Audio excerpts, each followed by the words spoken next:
naman, naglalaro na naman ng apoy, ang batang maliit.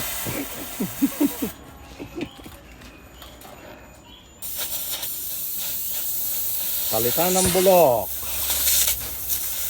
para hindi na lumaki. Buti pa yung bulok, lumaki. Yung gumagawa hindi na.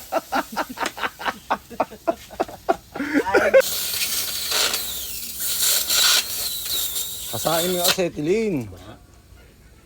Binasa mo kasi. Nasa ng ulan. Hirap pinuputo. Naapoy dun ah. Ano yung ano? Maduro ano? Ano yun? Ay, yung ano? Cladding, yung cladding. Durog na nga ito eh. Natay-utay ko ng inahin eh. Kailangan tanggalin ang reserba para hindi umapoy. Bulok ng ilalim. Palitan din ng hero. Ito siguro nakaan. O yan yung bumabaga kanina. Parang pagdikit niya. Abot lang dito.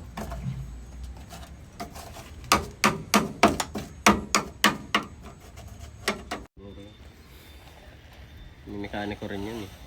Sino? Yung parke, kapit bahay ko doon.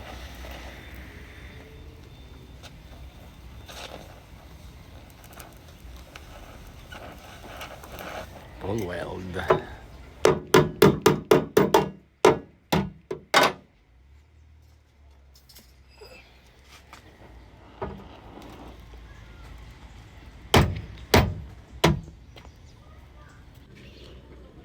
Sabi sa'yo kung pinutol mo agad yung tambotsong yan, wala kang tapakan.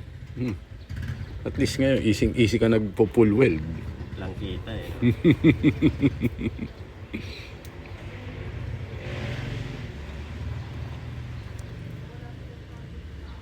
Pagtapos mo dyan, tsaka mo na putulin yan. Test fit natin yung bumper, kakabit yung bumper sa likod bago putulin.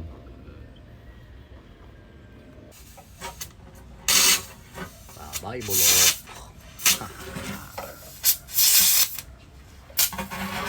Wasabi na uli. Na-primeran na lang. Ha? Umuusok kahit hindi umaandar. Naka-blow by yan, boy. May usok, puti. Ha? Hina? Hina? Kakating na lang to, no? Loko winelding. At least hindi ka na matitisod dyan sa tambutso.